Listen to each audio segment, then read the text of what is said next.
बिस्मिल्लाहिर्रहमानिर्रहीम। अस्सलाम वालेकुम। आप जुनेद खानानी ऑफिशियल यूट्यूब चैनल देख रहे हैं। सिंगल इंटी सिस्टम के दूसरे लेक्चर के साथ मैं हूं जुनेद खानानी।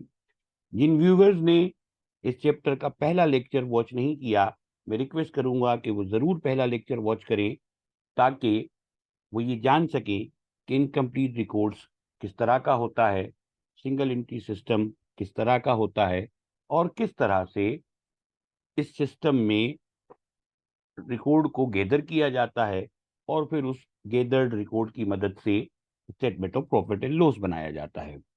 आज से हम इस सिलसिले के दूसरे लेक्चर में एग्जाम टाइप क्वेश्चंस का आगाज करेंगे। अमूमन कराची में जो कराची बोर्ड है उसके एग्जाम में जिस तरह के क्वेश्चंस आते हैं उस तरह के क्वेश्चंस का आगाज करेंगे। साथ साथ जो दूसरे पाकिस्तान के शहर हैं उन शहरों में भी जो बोर्ड्स हैं उनके इंटरमीडिएट के कोर्स में भी सिंगल एंट्री सिस्टम है, तो सिमिलर टाइप के क्वेश्चंस वहाँ के एग्जाम्स में भी आते हैं। लिहाजा ये लेक्चर या ये सीरीज ऑफ लेक्चर पाकिस्तान के तमाम बोर्ड्स के स्टूडेंट्स के लिए इंशाअल्लाह मददगार होगा। तो क्वेश्चन नंबर 1 देखते हैं स्टूडेंट्स।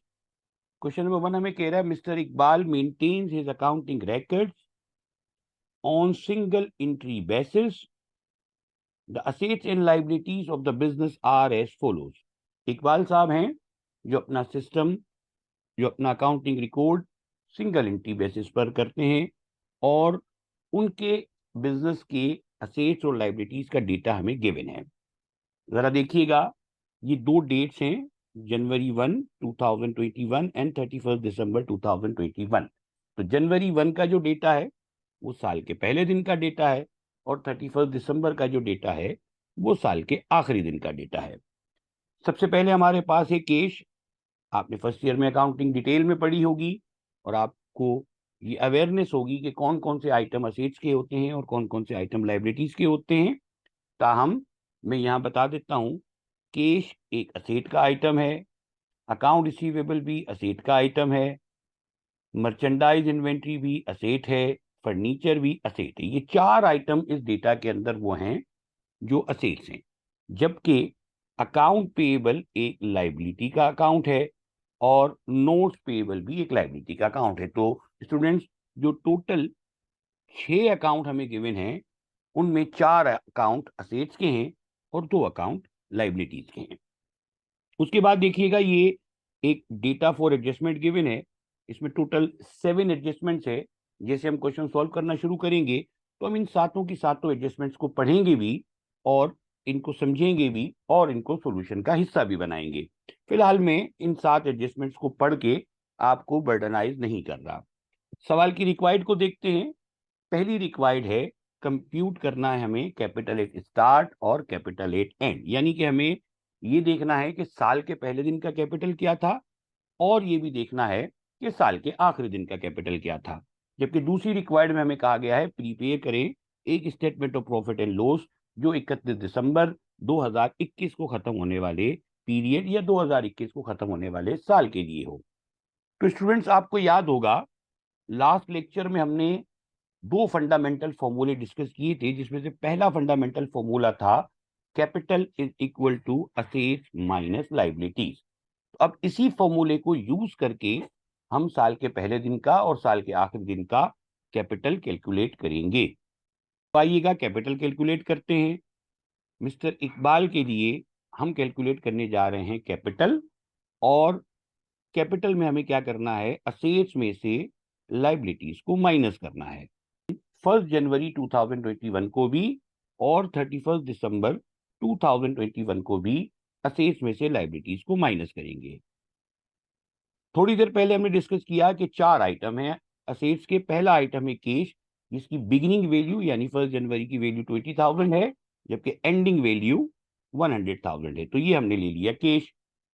सेकंड असेट है, आपको स्क्रीन पे नजर आ रहा होगा, अकाउंट रिसीवेबल 90,000 साल के पहले दिन का अमाउंट है और 150,000 साल के आखिरी दिन का अमाउंट है। नेक्स्ट असेट है मर्चेंडाइज इन्वेंट्री, जिसका साल के पहले दिन का अमाउंट 60,000 है और साल के आखिरी दिन का अमाउंट 50,000 है।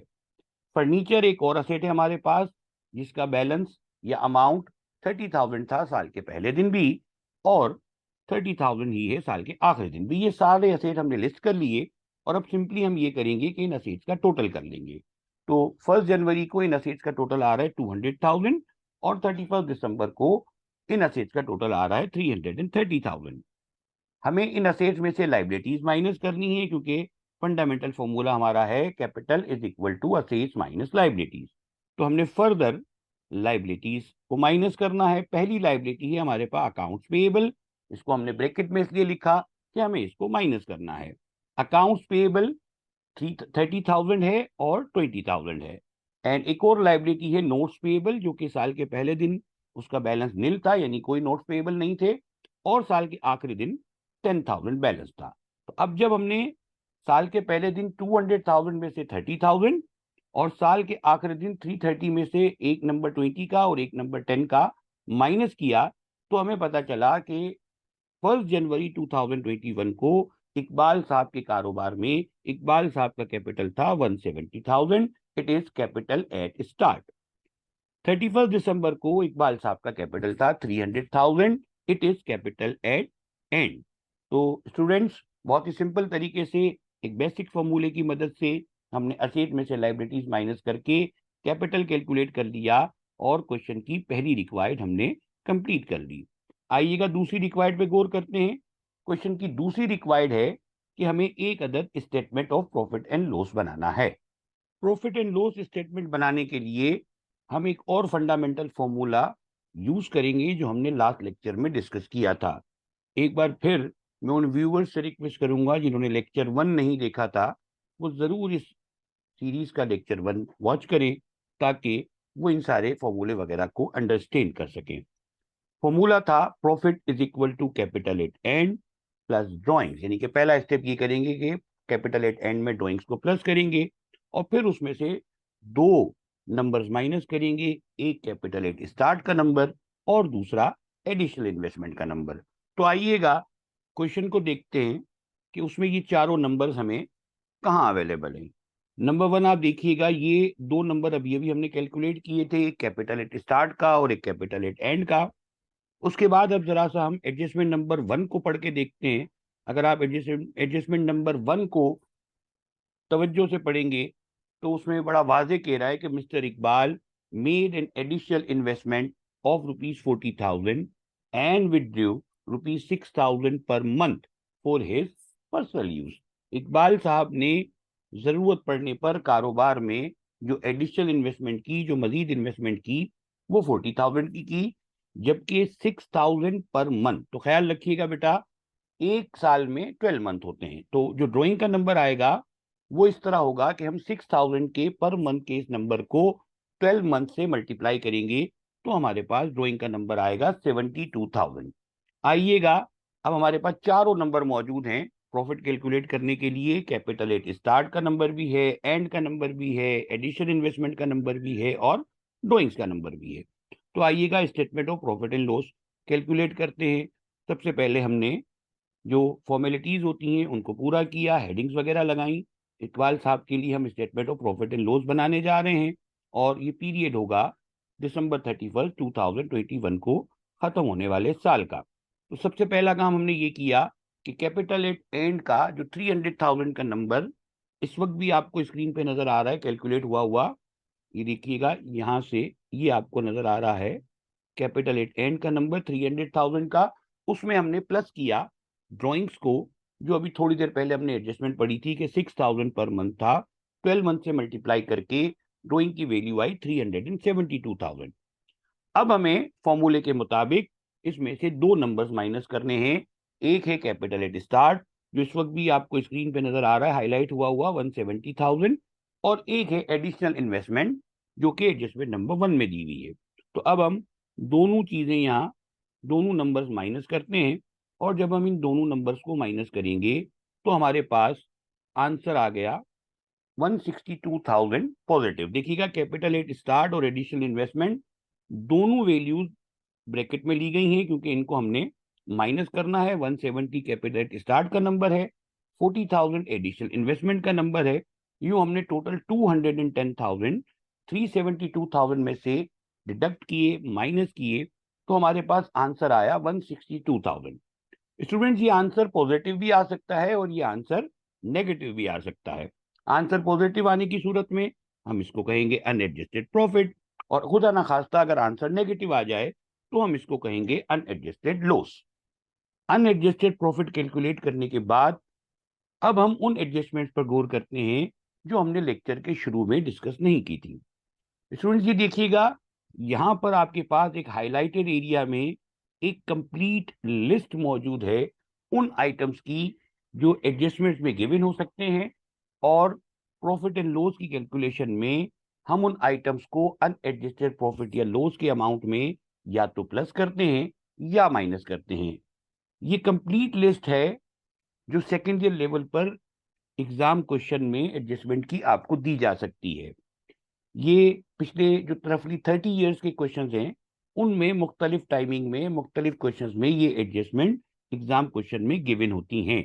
तो मैंने आपकी आसानी के लिए रफली 25 टू 30 ईयर्स के पेपर्स में जो मुख्तलिफ एडजस्टमेंट्स एग्जाम क्वेश्चन में आती रही हैं उनकी एक लिस्ट बना दी है, ताकि आपको इनको देखने में, मेमोराइज करने में और इनको यूज करने में आसानी हो। तो देखिएगा बेटा, सबसे पहली एडजस्टमेंट है, नोट कीजिएगा यहां पर, ये है एडिशंस टू अनएडजस्टेड प्रॉफिट या लॉस। यानी कि हमारे पास जो अनएडजस्टेड प्रॉफिट का नंबर आया है उसमें कौन कौन सी एडजस्टमेंट्स आ सकती हैं जो हमें ऐड करनी होगी। पहला आइटम है प्रीपेड एक्सपेंस, जिसको हम प्रीपेमेंट भी कहते हैं। यानी एग्जाम क्वेश्चन में आपको दिया जा सकता है prepaid salary, prepaid advertising, prepaid rent. तो इस तरह की कोई भी चीज अगर एडजस्टमेंट में गिवन हो तो हम उसको अनएडजस्टेड प्रॉफिट में प्लस कर देंगे, ऐड कर देंगे। उसके बाद है एक्रूड इनकम। आपने फर्स्ट ईयर में पढ़ा होगा कि टर्म एक्रूड जो है वो इनकम के साथ भी यूज होती है और एक्सपेंसेस के साथ भी यूज होती है। और जब इनकम के साथ टर्म एक्रूड यूज होती है तो उसका मीनिंग होता है रिसीवेबल। तो अब ये आउटस्टैंडिंग इनकम के नाम से गिवन हो, एक्रूड इनकम के नाम से गिवन हो, इनकम रिसीवेबल के नाम से गिवन हो, लेकिन ये जिस भी नाम से गिवन हो, ये हमेशा अनएडजस्टेड प्रॉफिट में प्लस होगी। यानी कि ये इस तरह दी जा सकती है, आपको फॉर एग्जांपल कह दिया जाए एक्रूड कमीशन इनकम, या आपसे कह दिया जाए accrued interest on note receivable. तो इस तरह कोई भी एक्रूड इनकम या इनकम रिसीवेबल का नंबर होगा तो उसको भी हम ऐड कर देंगे। तीसरा आइटम जो पिछले कुछ सालों में एग्जाम क्वेश्चन में आता रहा है ऐड होने वाला, वो है बैंक प्रॉफिट। यानी एग्जाम क्वेश्चन में इस तरह आता है कि जी बैंक ने आपके अकाउंट में कुछ प्रॉफिट क्रेडिट कर दिया है। तो जब कभी भी हमें बैंक प्रॉफिट की एडजस्टमेंट दी हुई होगी तो हम उसको भी अनएडजस्टेड प्रॉफिट या लॉस के नंबर में प्लस करेंगे।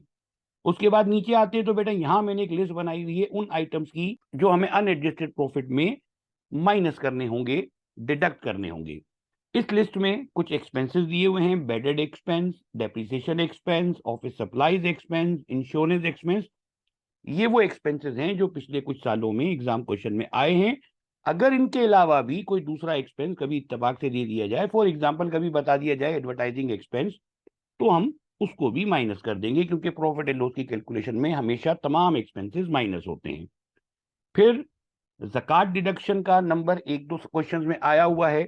ये बताया गया है क्वेश्चन में कि जी बैंक ने आपके अकाउंट से ज़कात माइनस कर दी है, तो हम उसको भी अनएडजस्टेड प्रॉफिट में माइनस कर देंगे। अनअर्न इनकम काफी क्वेश्चन में आता रहा है, यानी अनअर्न कमीशन, अनअर्न रेंट, ऐसा कोई भी इनकम का नंबर जो अनअर्न हो, यानी ये वो इनकम है जो हमने रिसीव कर ली है लेकिन अब तक अर्न नहीं की है।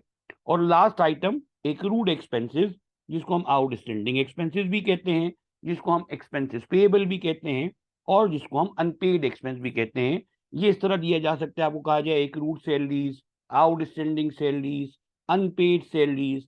तो इस तरह कोई भी एक्सपेंस हो तो हम उसको भी डिडक्ट करेंगे। तो स्टूडेंट्स, ये बहुत इंपॉर्टेंट लिस्ट है जो मैंने आपकी आसानी के लिए बना दी है। इसका आप जरूर स्क्रीनशॉट भी लें और इस लिस्ट को आप याद भी कीजिएगा।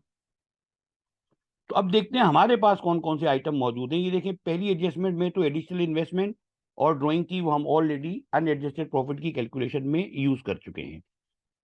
सेकेंड एडजस्टमेंट में डेप्रिसिएशन है, और अभी हम देख रहे हैं जो लिस्ट हमारे पास स्क्रीन पर ही मौजूद है उसमें डेप्रिसिएशन एक ऐसा आइटम है जो कि माइनस होगा या लेस होगा। तो हमने यहाँ पर लेस लिख दिया कि जी इसको हम अब जब अनएडजस्टेड प्रॉफिट से आगे काम करेंगे, एडजस्टेड प्रॉफिट की तरफ जाएंगे, तो हम इसको लेस करेंगे।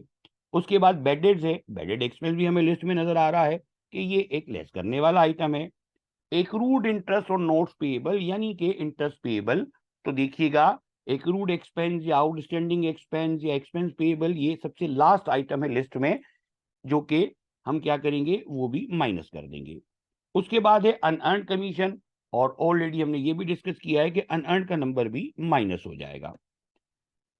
Then we have accrued commission income, तो जब आप एडिशन वाली लिस्ट पे नजर डालते हैं तो पता चलता है कि कोई भी एक्रूड इनकम या आउटस्टैंडिंग इनकम या इनकम रिसीवेबल हो तो उसको ऐड कर दिया जाता है। एंड देन आखिरी आइटम है एडजस्टमेंट नंबर 7 में प्रीपेड। एडिशन की लिस्ट में हमें प्रीपेड भी नजर आ रहा है, इसका मतलब हम प्रीपेड को ऐड कर देंगे। तो स्टूडेंट्स टोटल 7 एडजस्टमेंट में से एक एडजस्टमेंट तो वो थी जिसमें ड्रॉइंग और एडिशनल इन्वेस्टमेंट दी हुई थी। बाकी जो 6 एडजस्टमेंट थी उसमें 4 आइटम वो हैं जो हमने माइनस करने हैं लिस्ट के मुताबिक, और 2 आइटम्स वो हैं जो हमने प्लस करने हैं। ये डिसाइड करने के बाद कि 4 आइटम लेस होंगे और 2 आइटम ऐड होंगे, अब हम अनएडजस्टेड प्रॉफिट से एडजस्टेड प्रॉफिट कैलकुलेट करते हैं। तो सबसे पहले हम 2 आइटम्स ऐड कर रहे हैं, एक्रूड कमीशन 1000 और प्रीपेड सैलरी 300। ये 2 आइटम हमने ऐड कर दिए, और 1000 का एक्रूड कमीशन का नंबर यानी कमीशन रिसीवेबल का नंबर, अगर यहाँ पर आप एक्रूड कमीशन लिखते हैं, कमीशन इनकम लिखते हैं, तो ये तीनों टर्म्स बिल्कुल ठीक है। प्रीपेड सैलरी का नंबर है 300, तो टोटल 1300 जो है वो प्लस होंगे। जो लेस करने वाले आइटम्स हैं उसमें सबसे पहले हमें दिया गया है डेप्रीसिएशन, जो हमें फर्नीचर पे 10% चार्ज करना है। तो देखिएगा स्क्रीन पर फर्नीचर भी हाईलाइटेड है और उसकी डेप्रिसिएशन वाली एडजस्टमेंट भी हाईलाइटेड है। हमें फर्नीचर पर 10% डेप्रिसिएशन चार्ज करना है।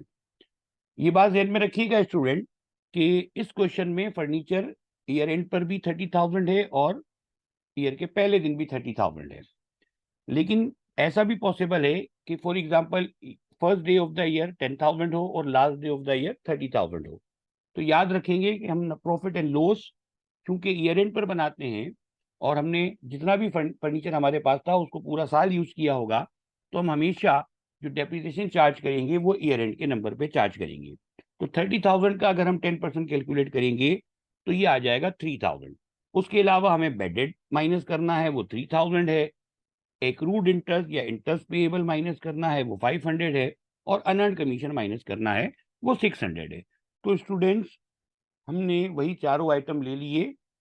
माइनस में गौर कीजिएगा, डेप्रिसिएशन एक्सपेंस 30,000 के फर्नीचर का 10% यानी 3,000 आ गया, इसको हमने माइनस में शो किया ब्रैकेट में। बेडेड एक्सपेंस भी ब्रैकेट के साथ शो हुआ, इंटरेस्ट पेएबल और अनअर्न्ड कमीशन के अमाउंट भी ब्रैकेट के साथ शो हुए।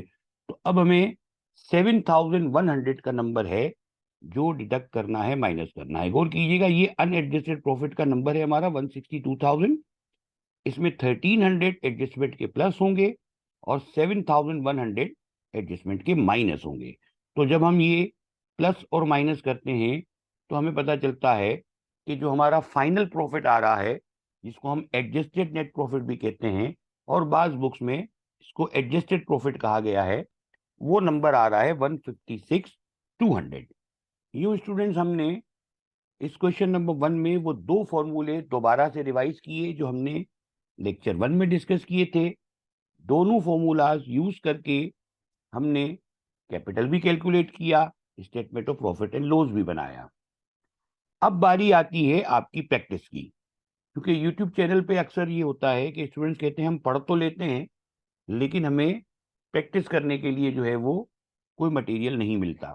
तो हमने ये रिवायत कायम की है कि इस लेक्चर की डिस्क्रिप्शन में एक गूगल ड्राइव का लिंक मौजूद है। आप उस गूगल ड्राइव के लिंक को क्लिक करेंगे और आपको एक पीडीएफ फाइल मिल जाएगी जिसमें ये क्वेश्चन नंबर 1 भी मौजूद है, एक प्रैक्टिस के लिए क्वेश्चन नंबर 2 भी मौजूद है, statement of profit and loss का कंप्लीट फॉर्मेट मौजूद है जिसमें वो तमाम आइटम भी मौजूद हैं जो हमने ऐड करने हैं और जो तमाम आइटम लेस करने हैं वो भी मौजूद हैं। तो स्टूडेंट्स लेक्चर को साथ साथ फॉलो करते हुए अगर प्रैक्टिस करेंगे तो ये यकीनन आपको एग्जाम में सक्सेस दिलवाने में बहुत ज्यादा हेल्पफुल होगा। तो साथ साथ प्रैक्टिस कीजिएगा। अगले लेक्चर में हम पहले आपका जो प्रैक्टिस का क्वेश्चन है उसको चेक करेंगे, उसका सॉल्यूशन बताएंगे, उसके बाद हम क्वेश्चन नंबर 3 करेंगे। अगर आपको ये वीडियो पसंद आई है तो हमारे चैनल को जरूर सब्सक्राइब करें, बेल आइकन को हिट करें, ताकि आपको इस सीरीज के अगले लेक्चर्स का नोटिफिकेशन वक्त पर मिलता रहे। वीडियो को शेयर कीजिएगा और कमेंट में अपनी राय का इजहार भी कीजिएगा। Thank you very much.